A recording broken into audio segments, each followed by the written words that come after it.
ہمارا گھر شہر میں تھا اور چھوٹا سا مہمان خانہ تھا۔ ایک دن میں اپنے مہمان خانے میں بیٹھا ہوا تھا کہ 2 پولیس والے داخل ہو گئے۔ ان کو دیکھ کے میں بڑا حیران ہوا۔ میں نے پولیس والوں سے پوچھا بھی آپ لوگوں کا کیا کام، یہاں کیوں آئے؟ وہ کہنے لگے جی ہمارے افسر پیچھے آ رہے ہیں۔ اتنے میں نے دیکھا کہ ایک ہمارے دوست تھے جو شوگر مل میں ہمارے ساتھ کام کرتے تھے، وہ داخل ہوئے۔ ان کو ہتھکڑیاں لگی ہوئی تھیں اور پاؤں میں ان کے بیڑیاں ڈالی گئی تھیں، اور پولیس والوں نے ان کو پکڑا ہوا تھا، اور ان کے پیچھے جیل سپرنٹینڈنٹ بھی آیا۔ میں ان کو دیکھ کے اپنے دوست کو بڑا حیران ہوا، سلام کیا، ان کو بٹھایا۔ اس نے پولیس والوں کو کہا کہ مجھے پیر صاحب سے دعا کروانی ہے، مجھے 5 منٹ دیں اور آپ دروازے پر انتظار کریں۔ تو پولیس والے سارے چلے گئے دروازے پر گلی میں، اور ہم 2 باقی بچ گئے۔ میں نے اپنے اس دوست سے پوچھا کہ میں آپ کو کس حال میں دیکھ رہا ہوں، ہتھکڑیاں لگی ہوئی ہیں، بیڑیاں پہنی ہوئی ہیں؟ وہ کہنے لگا حضرت ایک عذاب میں گرفتار ہو گیا ہوں اور آپ کو بتانے کے لیے میں آیا ہوں۔ میرے والد صاحب ایک گاؤں کے نمبردار اور میرے چچا دوسرے گاؤں کے نمبردار۔ وہ گاؤں کوئی 4-5 میل کے فاصلے پر تھے۔ ہمارے والد اور ہمارے چچا کے درمیان بہت محبت کا تعلق تھا، چنانچہ میرے والد نے اپنے بڑے بیٹے کی شادی چچا کی بیٹی سے کی۔ دونوں بڑی اچھی زندگی گزار رہے تھے۔ ایک دفعہ جب میں چھٹی کے بعد گھر گیا تو میں نے دیکھا کہ بھابھی گھر پہ نہیں ہے۔ تو میں نے بھائی سے پوچھا کہ بھابھی کہاں ہے؟ اس نے کہا یار تھوڑی بات سے تلخ کلامی ہو گئی تھی تو وہ روٹ کے اپنے گھر چلی گئی ہے۔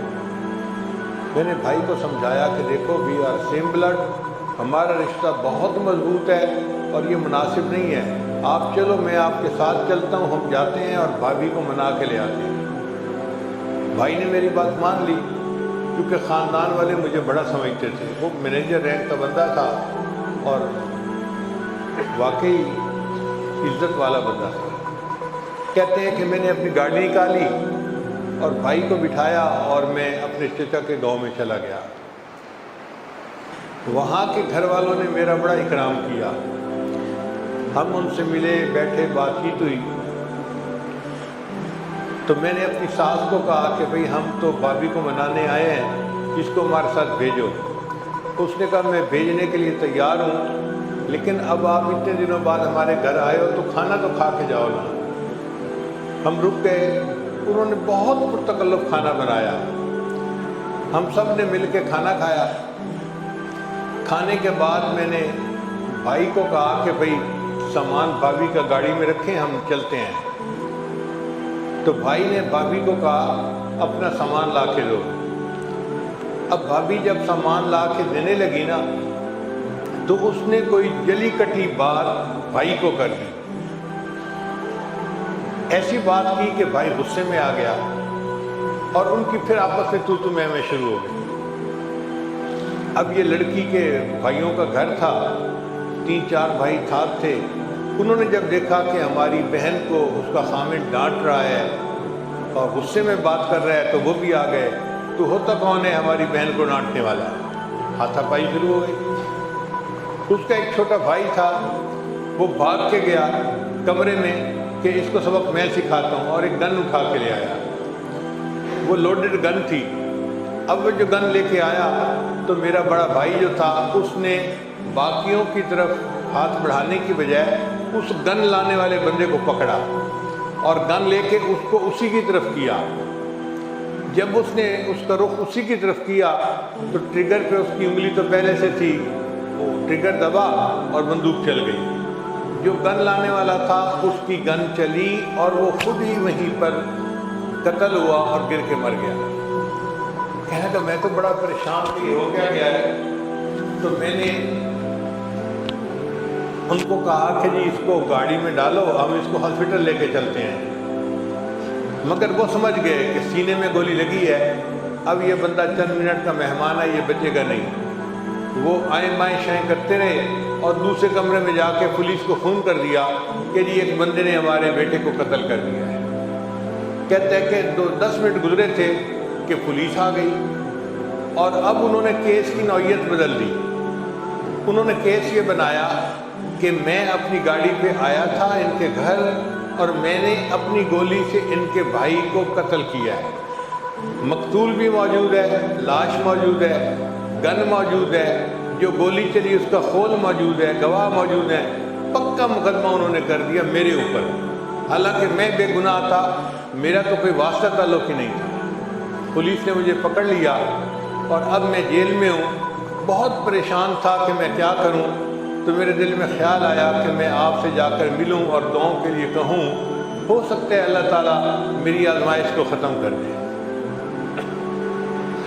افسوس تو مجھے بھی دل میں بہت ہوا کہ اتنا معزز بندہ، مینیجر رینک کا آدمی، اور آج ہتھکڑیاں لگی ہوئی ہیں، بیڑیاں پہنی ہوئی ہیں، اور وہ 302 کے مقدمے میں گرفتار ہے. میں نے اسے کہا کہ دیکھو بھائی، میں آپ کو ایک مشورہ دیتا ہوں کہ اب تک تو میرا آپ کا دوستی کا تعلق تھا، اب آپ بیعت کے کلمات پڑھ کے باقاعدہ سلسلے کے ساتھ منسلک ہو جائیں تاکہ آپ کا قلبی تعلق جڑ جائے. اس نے کہا جی پڑھا دیجئے. تو میں نے اسی طرح ہتھ کڑی لگے ہوئے ہاتھوں کے ساتھ اس کو بیعت کیا اور اس کو کلمات پڑھا دیے. پھر میں نے اسے کہا کہ دیکھو مجھے اور تو کوئی عمل سمجھ میں نہیں آتا، البتہ اتنا مجھے پتہ ہے کہ ہمارے جو مشائخ گزرے ہیں وہ اللہ کے اتنے مقبول بندے تھے کہ ان کے واسطے سے جب کوئی دعا مانگی جاتی ہے اللہ قبول فرماتے ہیں. میں نے اپنی زندگی میں اس کو سینکڑوں دفعہ آزمایا ہے، اور آپ کو میں مشورہ دیتا ہوں کہ یہ شجرہ ہے، اس کو آپ لے جائیں، شجرہ روز پڑھا کریں، اور اپنے بزرگوں کے واسطے سے اللہ سے دعا مانگا کریں کہ یا اللہ اگر یہ تیرے اولیاء تیرے مقبول بندے ہیں تو میں ان کا روحانی بیٹا ہوں، مصیبت میں گرفتار ہوں تو میرے اوپر رحم فرما اور مجھے اس مصیبت میں آزادی عطا کر. خیر وہ چلا گیا. چند دن میرے اوپر اس کا بڑا صدمہ رہا. پھر میں دعوت تبلیغ کے لیے دوسرے ملکوں میں چلا گیا تو بات بھول جاتی ہے. کوئی 4-5 مہینے گزرے ہوں گے کہ 4-5 مہینے کے بعد پھر میں واپس آیا، اور پھر اسی طرح اپنے مہمان خانے میں بیٹھا ہوا تھا تو مہمان خانے کا دروازہ کھلا اور ایک آدمی اتنا بڑا مٹھائی کا تھال جو ہے نا سر پہ اٹھائے اندر آ گیا. وہ ناواقف تھا میرا، تو میں نے پوچھا آپ کون ہیں اور کیا لائے ہیں؟ اتنے میں دوسرا بندہ بھی تھال بڑا لے کے آ گیا. کہنے لگے جی کہ ساتھ پیچھے آ رہے ہیں. ان کے بعد ہمارے جو وہی دوست تھے جو مینیجر تھے وہ آئے اور ململ کا کپڑا پہنا ہوا ہے، سوٹ پہنا ہوا ہے، پاؤڈر لگایا ہوا ہے، خوب چمکے ہوئے ہیں، خوش ہیں، اور آئے. تو میں کھڑا ہو گیا. میں نے کہا آپ؟ کہنے لگے جی میں نے کہا آپ کو تو میں نے ہتھکڑیوں میں دیکھا تھا. کہنے لگے حضرت صاحب معجزہ ہو گیا. میں نے کہا بھائی معجزہ تو انبیاء کا ہوتا ہے، اولیاء کی کرامات ہوتی ہیں. کہنے لگا ہاں وہی جو آپ کہہ رہے ہیں وہ ہو گئی. بھئی کیا ہو گئی؟ کہنے لگا کہ میرا وکیل کہتا تھا کہ FIR اتنی پکی لکھی گئی ہے کہ آپ کو پھانسی کی سزا ہو کر رہے گی. موقع سے پکڑا گیا، شواہد موجود، گواہ موجود، ہر چیز ہے، لہذا اب آپ کو سزا میں کوئی رکاوٹ نہیں، میں آپ کی کوئی ہیلپ نہیں کر سکتا. لیکن میں اپنا عمل کرتا رہا کہ شجرہ پڑھ کے اللہ سے دعائیں مانگتا رہا. اب اللہ کی شان دیکھیے کہ مقتول کا پوسٹ مارٹم ہوا تو ڈاکٹر نے اس میں وجہ لکھی کہ اس کی ڈیتھ کس گولی سے ہوئی ہے. اب وہاں اس نے گولی کی جو سائز تھا وہ ملی میٹر میں چیک کیا، اور جب رپورٹ کے اوپر لکھا تو اس کے اوپر انچ کا سائن بنا لیا. ملی میٹر سسٹم اور ہوتا ہے، انچ کا سسٹم اور ہوتا ہے. ڈاکٹروں کو ذرا کم پتہ ہوتا ہے، انجینئر کو اس کا بہت زیادہ پتہ ہوتا ہے. اب رپورٹ تو آگے آ گئی. جب رپورٹ آگے آئی تو میرے وکیل کی نظر پڑ گئی. وکیل نے اسی کو پوائنٹ بنا لیا. جب کیس چلا تو وکیل نے کہا کہ جی پوسٹ مارٹم کے مطابق تو اس گولی سے وفات ہوئی ہے، اور جو یہ گولی دکھا رہے ہیں یہ گولی تو نہیں ہے. انچ میں جب اس کو کیا تو وہ کچھ اور تھا، یہ تو ملی میٹر سائز تھا. اب شک پڑ گیا. اب جب کسی معاملے میں شک پڑ جائے تو جج نے اس مقدمے میں اس ملزم کو بری کر دیا، قتل کے مقدمے میں وہ بندہ بری ہو گیا، اور عمل اس نے کیا کیا تھا کہ مشائخ کے واسطے سے اللہ سے دعا مانگی تھی، اللہ نے اتنی بڑی آزمائش سے اس کو نجات عطا فرما دی۔ ہم نے اپنی زندگی میں سینکڑوں بندوں کو جو کینسر کے مریض تھے یا لا علاج بیماریوں کے مریض تھے یہی عمل بتایا، اور ہم نے اپنی آنکھوں کے سامنے ان کو شفا یاب ہوتے ہوئے دیکھا۔ اب تو یہ صورتحال ہے کہ جب ہمیں کوئی مہم پیش ہوتی ہے نا، کوئی بڑا مسئلہ آ جاتا ہے، تو ہم خود یہی شجرہ پڑھ کے اور اللہ سے دعا مانگ کے اپنے بڑوں